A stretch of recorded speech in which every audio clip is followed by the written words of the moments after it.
안녕하세요, 고용선 작가입니다. 오늘은 카톡, 페북, 유튜브 등 디지털 사용자라면 반드시 읽어야 하는 책 디지털 시대의 사후세계 세 번째 시간인데요.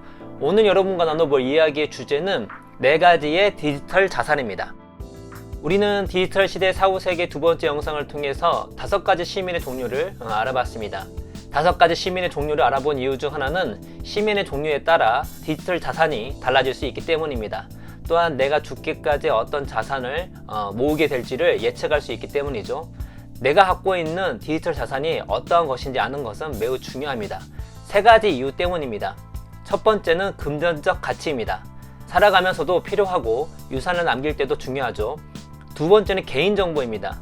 디지털 시대 사후세계 처음 영상에서 살펴보았듯이 디지털 개인정보는 살아가면서는 당연하거니와 내가 죽어서도 영향을 미치고 더 나아가 내 가족에게까지 지대한 영향을 미칠 수 있습니다.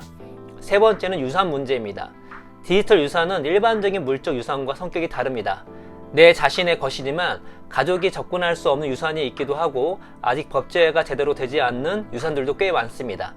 시간이 흐를수록 디지털 유산의 법과 제도는 계속 바뀔 수도 있고요.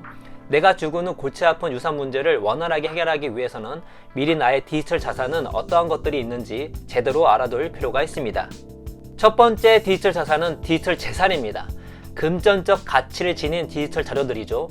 비트코인 같은 가상화폐, 네이버 페이 등의 각종 페이, 여러 가치에 있는 멤버십, 항공권 마일리지와 각종 포인트 등이 포함됩니다. 당연히 각종 금융 관련 계좌도 포함합니다. 이렇게 화폐적 가치가 있는 디지털 자산들은 물적 재산들처럼 대부분 상속이 됩니다. 대신 인터넷을 통해 사용권을 구매한 디지털 자료들의 경우는 다릅니다. 예를 들어 영화나 음악 등의 스트리밍 사용권은 개인이 죽으면 그 소유권이 사라지는 것이 보통입니다. 그럼에도 대부분의 재산들은 자신이 죽었을 때 거의 자연스럽게 상속이 되는 것들입니다. 두 번째 디지털 자산은 디지털 기록 보관소입니다. 디지털 기록 보관소는 컴퓨터 내에 저장했거나 클라우드로 접근할 수 있는 디지털 자료들로 공유 목적이 아닌 것들을 의미합니다. 일반적인 문서, 영상 등 컴퓨터, 스마트폰, 클라우드에 있는 모든 디지털이 여기에 속하며 더 나아가 이메일 및 메신저로 커뮤니케이션을 한 모든 내용이 포함됩니다. 디지털 기록 보관소부터는 슬슬 일반적인 물적 유산과 성격을 달리하기 시작합니다. 먼저 컴퓨터, 스마트폰, 클라우드 서버에 있는 나의 디지털 자료들입니다. 영상을 보고 계신 여러분은 그 자료들을 유산으로 남길 것입니까? 나의 배우자나 자녀, 부모가 접근할 수 있도록 허락하시겠습니까? 매우 어려운 질문입니다. 왜냐하면 나의 프라이버시가 크게 적용되는 자료들이기 때문입니다. 그렇다고 접근을 원하지 않는 자료들을 미리미리 선별해 두기도 쉽지 않습니다. 내가 소유한 디지털 자료들의 쌓여가는 속도는 점점 커지는 데 반해 대부분 우리는 자신이 언제 죽을지 모르기 때문입니다. 저 같은 경우는 지금 귀찮아서 하지 않겠지만 만약 60이 넘어가면 서서히 자료 정리를 해볼 생각입니다. 메신저나 이메일 자료는 어떨까요? 이것은 상속이 불가능한 것들입니다. 이는 시간이 지나도 그럴 가능성이 큽니다. 왜냐하면 타인들의 프라이버시가 그대로 있기 때문입니다. 지금 여러분의 카톡을 열어보십시오. 얼마나 많은 사람들이 여러분만이 그 내용을 볼 것이라고 믿고 메시지를 보냈습니까? 그 사람들은 결코 그 내용이 여러분 이외의 사람에게 그 사람이 여러분의 가족이라고 할지라도 허락하지 않을 것입니다. 하지만 가족들의 입장은 또 어떨까요? 고인의 대화가 담긴 내용들을 보고 싶어하고 간직하고 싶어할 것입니다. 고인과의 의미 있는 연결고리가 될 수 있기 때문이죠. 참 쉽지 않은 문제입니다. 세 번째 디지털 자산은 디지털 자서전입니다. 자기 자신이 직접 인터넷에 업로드한 자신과 관련된 디지털 자료들을 말합니다. 블로그의 글과 SNS에 올린 사진, 유튜브에 올린 자신의 영상이 대표적입니다. 디지털 자서전이 디지털 기록 보관소와 다른 점은 다른 사람이 자료를 볼 수 있도록 했다는 점입니다. 매우 개인적이지만 자료에 대한 접근성이 허락된 자료들이기 때문에 사후 프라이버시 문제가 발생할 확률은 적습니다. 특히 이런 자료들은 말 그대로 자서전처럼 활용할 수가 있습니다. 살아있을 때는 물론이거니와 자신이 죽었을 때에도 타인이 자신에 대해 어떻게 생각하기를 원하는지를 본인 스스로가 만들어 볼 수 있는 것이죠. 또한 남아있는 유족들이 자신을 추모할 때 매우 적절한 자료가 될 수 있습니다. 지금은 그 수가 극히 적지만 앞으로 추모 채널로 바뀔 수많은 디지털 자서전이 등장할 것입니다. 그리고 그런 디지털 자서전은 죽은 자와 산 자가 실시간으로 어울릴 수 있는 색다른 공간을 창출하게 될 것이죠. 바로 나의 디지털 자서전이 그렇게 될 것입니다.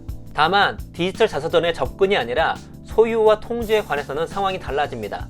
죽은 자의 디지털 자서전의 기본적인 소유권은 개인이 죽었을 시 유족이 아니라 기업의 가능성이 큽니다. 각 기업마다 다르기 때문에 이용 여건을 확인해 봐야 하며 앞으로 이 문제에 대한 사회적 합의와 법 제안은 큰 이슈가 될 것으로 보입니다.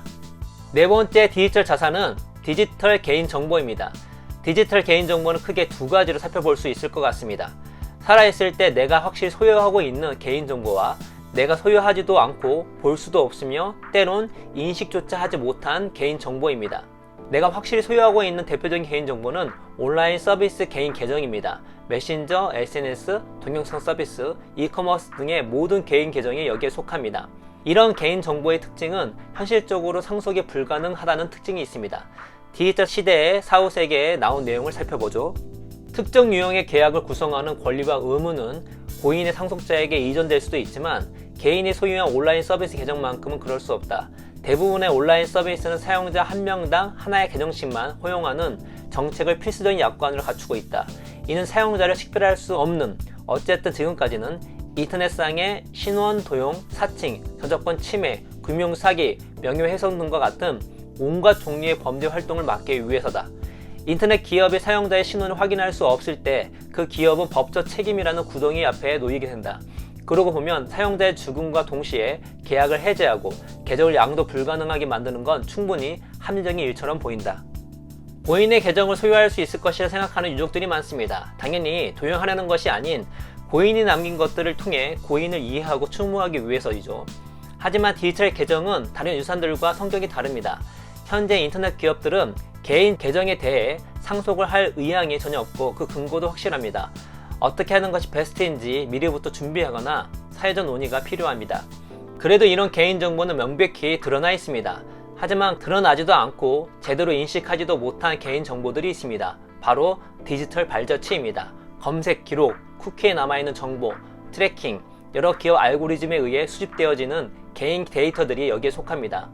기업들은 동의를 얻기는 하지만 개인은 이에 대해 제대로 인식조차 하지 못하고 제대로 활용할 수도 없기에 소유권을 주장하는 이는 전무하다시피 합니다. 하지만 이런 디지털 발자취는 단편적으로는 의미가 없지만 모이면 상황이 달라집니다.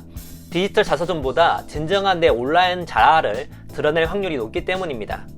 2006년 650만 명 이상의 AOL 사용자를 대상으로 한 무삭제 연구 자료가 대중에 공개된 바 있습니다. 원래 전문 연구자들을 위한 연구였는데 문제가 생겨 대중에게까지 새어나갔죠. 이 연구에 의하면 소량의 검색어만으로는 개인을 제대로 드러낼 수 없지만 오랜 기간 축적된 검색어를 한데 모을 경우 개인의 내적 투쟁과 어두운 면, 즉 마음의 내밀한 작용까지 밝혀낼 수 있다는 것이 밝혀졌습니다. 2009년에 나온 다큐멘터리 I Love Alaska는 AOL 사이트에서 유출된 사용자들의 검색 데이터를 읽어 내려가는 것이 전부인 독특한 영화였습니다. 그런데 검색자 샵 44177749의 검색 기록만 보고도 뉴욕타임즈의 기자는 검색자가 누군지를 알아내는 일도 벌어졌습니다. 내가 전혀 생각하지도 못하고 쓸모있지도 않다고 생각하는 디지털 발자취를 기업은 자신들의 기술과 분석력으로 나의 내면까지 묘사할 수 있는 디지털 전기를 만들 수 있는 것입니다. 그 자료들의 소유권은 누구의 것인가요? 그 자료들의 사용권은 기업에 있는 것이 맞는 것일까요? 이 또한 쉽지 않은 문제입니다.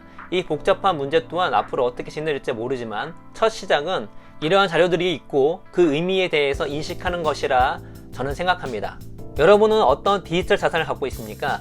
휴일이나 휴가 때 한 번 정도는 나의 디지털 자산을 정리해 보시기 바랍니다. 오늘 이야기는 이것으로 마치도록 하겠습니다. 감사합니다.